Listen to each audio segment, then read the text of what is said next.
Good morning, Phillip. How are you doing today, Clay? I'm doing okay. I'm glad to hear it. Well, just to have a little introduction, we're here to talk with Phillip Brown this morning. He is being considered as our next senior pastor. And Phillip, can you tell us a little about yourself and your family? Just a little. I don't get to tell a whole lot. I'll just tell a little, okay? Well, tell all you want to, Okay. sir. Well, my name's Phillip Brown. Of course, you already know that, and I know you're just getting to know me as far as the first introductions. And so I'm originally from Iredell County. I grew up in Troutman, and that's not too far away from here. I've been married for almost 20 years now. So I've been married a while. I got two boys. My wife is, well, first let me tell you about my wife. Her name's Christy, and she's a school teacher down in Davie County, and we have two boys. They're Carter and Jackson, and they're both boys. They're full-on, complete boys, and you'll probably find that out over the next couple of days that they're boys and that they like to get into things and do things and all of that. So that's just a little bit about my family. My mom and dad live in Statesville. Christy's originally from Maiden, and her parents live over in Maiden, which is in Catawba County between Hickory and Lincolnton. So, Awesome. Thank you for that. yeah. How and why did you decide to go into the ministry? How and why I decided to go into the ministry? Well, I felt God calling me into the ministry. And that's really the nut and bolt of it. It's just that God called me. I'll never forget. And let me back up and tell you a little bit about my story of salvation. I accepted Jesus Christ as my Lord and Savior when I was about 8 years old at a Church of God camp up in the mountains of North Carolina, up near Cherokee, Bryson City. And beyond that, I just grew up and did what a normal boy would do, growing up in Troutman and doing that sort of thing. And then I went off to college, to Western Carolina, for my first stint in college. And I got into college life and doing things that I probably shouldn't have been doing. And I dropped out of college. I had an opportunity to come and work at a radio station in Statesville, and I took it. And I dropped out of school and came back to home and started working at the radio station. And I did a whole lot of different things with broadcasting and that sort of thing. And this goes to my salvation story and my call to ministry. I was out of God's will. I was doing my own thing and living my own life, trying to please myself and do that. And my grandmother, we call her Gaga. She's not with us anymore. She's in glory. But all of her grandkids called her Gaga. And she was going to have cataract surgery. And so she was worried about how she was going to get to church. And I told her, I said, Gaga, don't worry about it. I'll take you to church. And, I'll take you as long as you need me to, and that sort of thing. And it was during that time that he called me back to my first love, which was Jesus Christ. And through that time at Troutman Baptist Church down in Troutman, I felt the Lord called me into vocational ministry. And so it was a process of a call. It wasn't like, hey, you're going into ministry and this is it. The call to ministry was a call to preparation. And so I began a time of preparation. My father in the ministry, Paul Childers, Dr. Childers, he's in heaven now as well. He was the pastor of Troutman when I went through that process, and he really helped me walk through the process of the call to ministry, and it was really a wonderful time.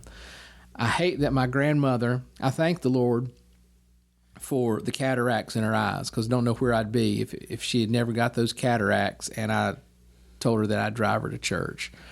But I hate she went through the pain and the process of having to do the cataract surgery, but I thank God every day for those cataracts, because like I said, I don't know where I'd be without them. Amen. So and he knew I'd take her to church and do that. So I'd roll into my convertible Mustang and drop the top, and she'd get in, and we'd drive up the street, and she'd drive in the parking lot waving like a beauty queen, going into church and leaving church. So. Well, God works in mysterious ways, doesn't he? He works in ways that we don't understand, I'll tell you that. Amen. Oh, man. Well, now, awesome testimony, sir. Thank you. Tell me about your once you're in the ministry, the experiences. What kind of titles that you've held. I guess a title's not a good word, but positions. Positions. I've done everything about in church ministry with the exception of music ministry. Music is not my thing. If you heard me sing, you'd understand why I've not done music. And I really can't play much because I used to tell people all the time, all I can play is a CD player, and the kids nowadays don't even know what a CD player is. So, Amen. My boys don't even know what a record player is. We were at a restaurant the other day, and they had a record on the wall. You know how they decorate with things like that, and my little one said, "That's a really big CD," and I was surprised he knew what a CD was because now we just play our iPhones and our little handheld things and that sort of thing. But that's what I can play. So yeah, I'm not good at I love music, I love singing, but I'm not good at it. But I've been a children's minister, youth minister, served as a senior pastor at various churches. A lot of them are in part-time roles as I was getting started in ministry and figuring out where the Lord was leading. I've even served overseas with the International Mission Board. And I've served with organizations beyond the church that are still ministry focused, like I'm currently serving with North Carolina Baptist Aging Ministry. Awesome. Well, now we're used to pastors that can't sing. Pastor Eddie tells us he can't sing. All right. All right. Now, with all those positions that you have, you've got a lot of experience to offer. So that's wonderful. Wonderful. Why do you want to change from what you're doing currently now to a pastor at a local church? Well, as I've told you, one of the things that I really miss is being involved with a local congregational family. Right. I see the church as a family, not as just a place where a bunch of different people that are scattered during the week come together on a Sunday or a Wednesday evening or anything like that. But I see the church as a family. Amen. And I love to preach. I love the preparation for preaching, the study that goes into it. I love walking with families in the various joys and the trials and the frustrations of life. So I miss that in my current position. I love working for NCBAM. I love the team and the family atmosphere that we have there. There's nothing that I'm looking to get away from there. I feel that God's called me to preach, and if you're not doing what God's called you to do, Amen.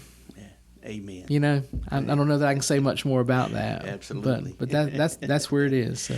Well, we can see where your heart is, sir. Thank you. Now, why do you feel the call to be the senior pastor here at Maplewood? How has God made that clear to you?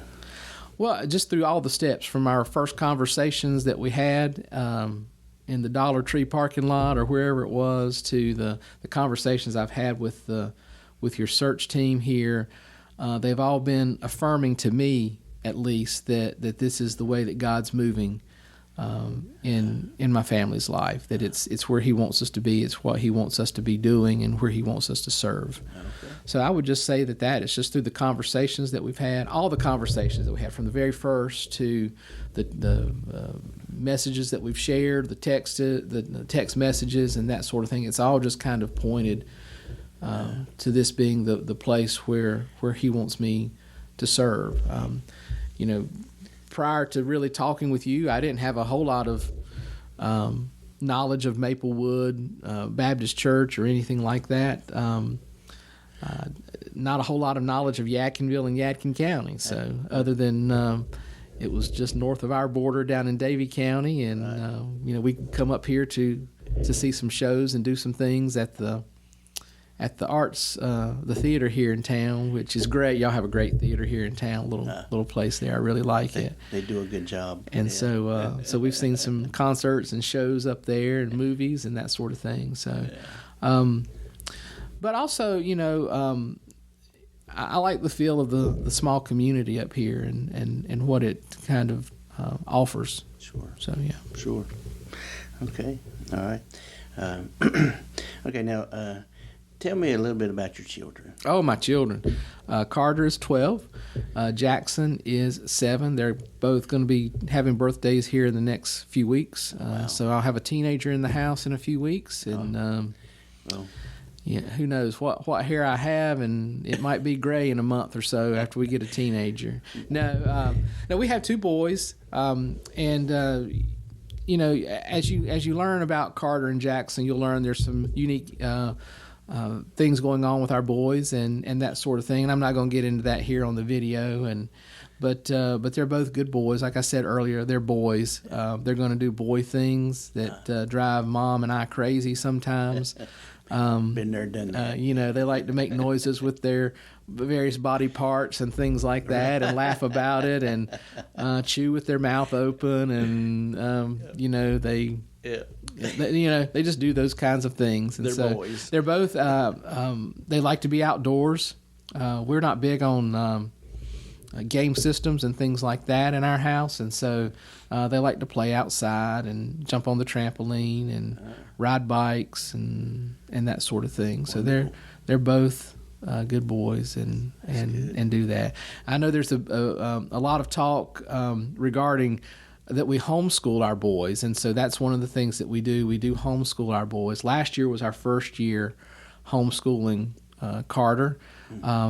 And I don't know, I guess I'm crazy because this year we're adding Jackson, our youngest, to the mix, and so we'll be homeschooling both of those. And you may be putting something together that my wife is a public school teacher, yet we homeschool. So we're kind of I don't want to say a weird homeschool family, but we are a little bit different in the fact that she teaches and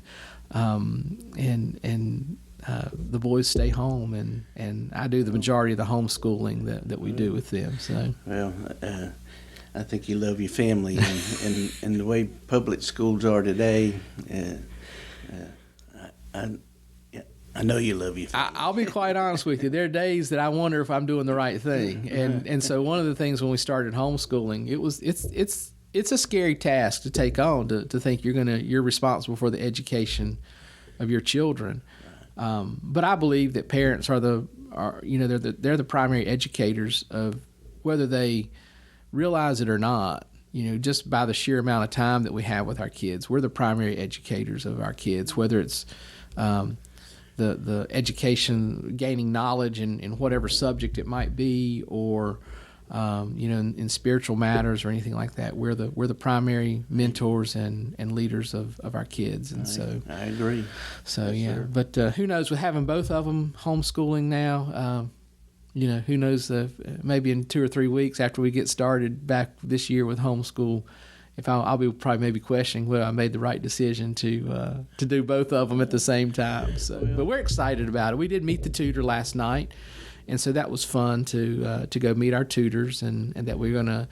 What we do with homeschool is we're part of a cooperative, I guess if you want to call that, called Classical Conversations, that meets down in Davie County. It's actually a fun little fact here. It's actually the group that started here in this church and outgrew this church, and they had to move to a larger facility to house the number of kids that they do have there. And so we're part of this organization. Well, it's an organization, but it's kind of like a cooperative called Classical Conversations, where we go once a week, and the boys will be kind of in what you would think about as a traditional classroom there, but it's a lot smaller. I think Carter has 8 boys in his group, and Jackson has I believe maybe about the same number in his group, but it's a mix of boys and girls. And we sit down, what we call not a teacher but a tutor, and she kind of goes through different things: science, math, English, geography, history, those sort of things. And we talk about those things, and in the following week, up until the next Tuesday, we kind of unpack those things that we learned. And Carter has a little bit more coursework. He takes a language arts class. We do that in the morning. It's called Foundations in the morning, and then Carter does a language arts program in the afternoon called Essentials, and they really focus in on grammar, writing, and that sort. So that's what we do and those are held on Tuesdays. And so every Tuesday, I go with him and now Jackson. So I'll be going between two different rooms at CC, at Classical Conversations, to do the lead learning part of it. So right. Well, I think it's awesome that you homeschool. I really do. I admire that. Because you know what kind of education they're getting. You're right there with them. Right. I think it's wonderful. Yeah, and my wife, like I said, she's a public school teacher, and we have no issues with our public school system. We know that it has to work for some families, and that's the best place for a lot of kids. So I'm not trying to speak out against our public schools. I think they're vital and important. It just in our season in life, it just wasn't the right right place for our kids and our family. Yeah. So. Well, I think that's wonderful. Yeah. Now, a normal homeschool day. Right. Take me through that. Well, I don't know if there's ever a normal homeschool day because it just changes from time to time. And I say that jokingly, but it is the truth. What might work today or this week might not work the next week, or it might just not be working out for your family and your situation and where your kids are. Like I said, this will be my first year with both of them.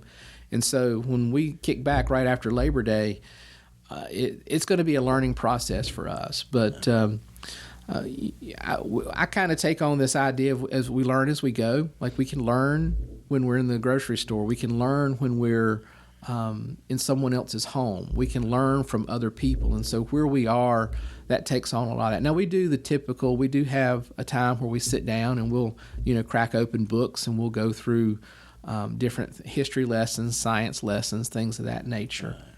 And it's my intention to get those things knocked out early in the morning, so that when we move through the rest of the day, that the kids can kind of do some of their own guided studies. If they have to just read, or if they have to work on some homework. We're just, in homeschool we do times tables and multiplication facts and things like that, and so a lot of that is just learned by memory. You just when you're looking at, say, the fours, 1 times 4 is 4, 2 times 4. Yeah. And a lot of it is learning just by writing it down, just by seeing it and writing it. And so, that would be something that would be done after our kind of focused learning time. So a lot of people think, well, just a couple of hours, hour and a half or 2 hours is what it takes to homeschool.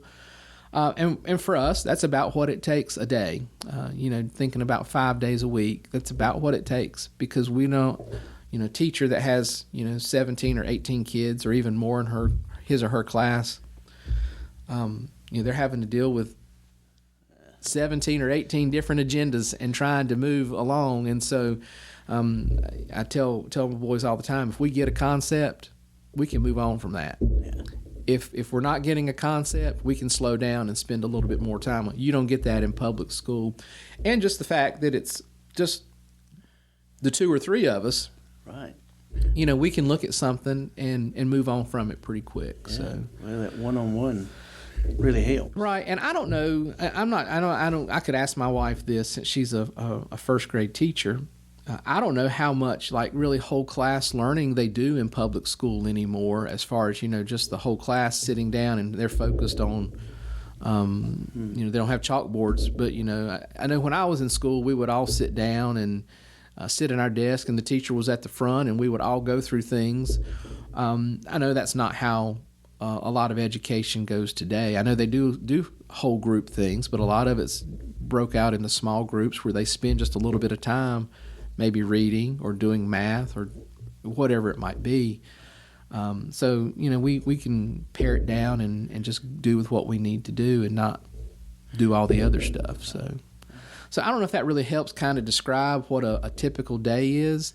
It can just change from day to day and week to week and that sort of thing, especially if you're, if we're going to go somewhere special, you'll use that as a learning opportunity. If we're out in Wilmington and we're going to see the battleship, right, we can take that as a learning opportunity to learn. Just a few weeks ago on vacation, we were in Gettysburg, and I had the opportunity to talk about the Civil War and Cemetery Hill and Seminary Ridge, and just what happened there, and kind of unpack that a little bit. So So we joked about that because one of the little we went with some other people on this vacation. One of the boys said, "Well, who won the war?"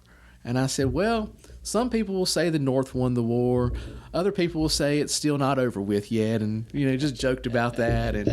And I told him, some people, we're from the South, and they would call it the War of Northern Aggression and things like that, just joking about it. But you can use those points to have some time of education. When you go to the grocery store, you can take the time to do some education. You can do math. How much does it cost, or how much does something weigh if you're weighing produce or something, and use that time for just things like that. So, well, I seen you do that yesterday. I did. What did I do? Yeah. Well, we went out to eat with me and you and your two boys. Right.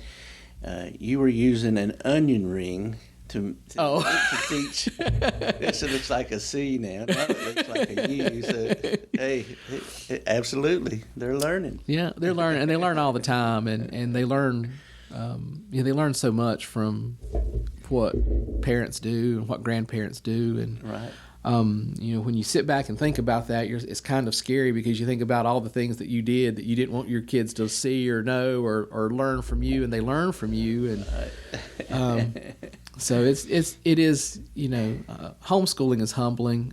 I enjoy it, but I can also say that maybe 3 years from now, that might not be the thing that we do. We might find that something else is better for our kids, maybe private school or a Christian school, or maybe back to public school. We don't know what the future holds with regard to that, and we want to do whatever's best for our kids with that regard. So, Amen. So right now, homeschooling is where it is, and it's not as outlandish and crazy as you might think it is once you just learn a little bit about it. I think it's awesome what you're doing. So I really do. So your children will be with you for the majority of the day, probably all day, right? Yes, all day. Yeah. So, what is your plan if on the rare occasion that you get a call and you cannot take your children with you? Well, I've thought a lot about this, and I shared this with you yesterday. I'm a parent just like any other parent who might have their kids with them. And if I get a call that it's an emergency and it's not a place that's appropriate for my kids, I'll call somebody to help me look after them, just like any other parent would do if they're in that kind of situation. They'll call and say, "Hey, can you come help me with my kids?" Right. My folks live in Statesville, so that's not too far away. I can, run them down there if that need be. You shared with me that there's people in the church that would be willing to, on a moment's notice to call and say, I'll come down and watch them or drop them off or something like that, whatever needs to be done. But I want to go back and say, it's a rare occasion that we're called into an emergency situation. That doesn't happen, in the life of a pastor. That doesn't happen on... I can count over my years of ministry on one hand how many times I've been called, into an emergency situation. The last time that I can remember was like 2 a.m. And that's another thing. Emergencies never happen at 1 o'clock in the afternoon when it's convenient. When it's a convenient thing. Emergency are always going to happen when it's inconvenient. Amen. But I got called like 1 or 2 a.m. We had a young man in our church at that time. He was shot and killed. He was murdered. And I got a phone call, and this phone call happened about 2 hours after the actual event happened. I got a phone call from someone that said, "So-and-so's been shot. Can you come over to the house?" And so, you know, 1, 2, and I don't know what time it was in the morning. Yeah. I got up and went over to the house and, spent some time with the mom. Right. And, talked about what we need to talk about then, and then came home. So, but also I want to say that, in emergency situations like that happened, and it was 2 or 3 hours before I was called and to let me know. And so, typically in emergency situations, I don't know, and I'm not saying this to sound bad about me or anything like that, but I don't know that the pastor is the first person to call. Usually it's going to be a parents or spouse, and you just kind of get this trickle down and Sure. and that sort of thing. And I would pray and hope that deacons and Sunday school teachers and other church members can even serve in that space. I would love to be the pastor of this church and an emergency happens. I don't want anybody to have a heart attack. But say somebody has a heart attack and they're rushed to the hospital. Right. I would love for me to learn about it, and I get there and the person's doing okay. They're maybe still in the emergency room or they've gotten settled in their room or whatever, and they're doing okay. And I walk in the room and they say, "Oh, Pastor, you didn't even need to come. My Sunday school teacher, my deacon's already called and checked on me, and everything's good." Right. I pray and hope that we can have a church family that will step in and love and lean into everybody as best they can. So That's what we're supposed to do, isn't it? So, yeah, I mean, the emergencies are rare. It's not like they happen every day, all the time. Right. And so I don't want to, and I'm not trying to think that it's not anything that it's important to talk about or to know about, but I would be just like any other parent that would have their kids with them, Right. If you our neighbors across the street from us, had a baby, and they called about a week before the baby was due and say, "Hey, if this happens in the middle of the night, can we call you so you can come over until grandparents or somebody can come with our other kids that'll be here at home while we go to the hospital?" Right. So, Right. sure, we're more than happy to come over until grandma gets there to look after the kids. And so I would pray and hope that would be the same here. And so you're right. The kids would be with me the better part of the day. And so that's why I say early in the morning to kind of knock out the nuts and bolts of the education and to do that early on. Well, now, I even spoke with Pastor Eddie. He's been here 2 years. He has not had that happen. You haven't had an emergency situation, Right. That, Not saying we may have 2 next week. well, that's the truth. We just don't know. That's the truth. But Phillip, this concludes our time on the podcast. All right. I want to thank you for coming and sharing and sharing your heart with us. Great. And God bless you. And we'll probably see you next Saturday. Thank you, Clay. Thank you so much, and I look forward to seeing everybody real soon. Okay. Well, thank you, Phillip. Thank you. If you're looking for a church home, Do you want to be part of a family? If you're looking for a place to grow. If you're looking for a place to worship, If you have questions about your faith, If you'd like to talk to somebody about being a Christian, come see us at Maplewood.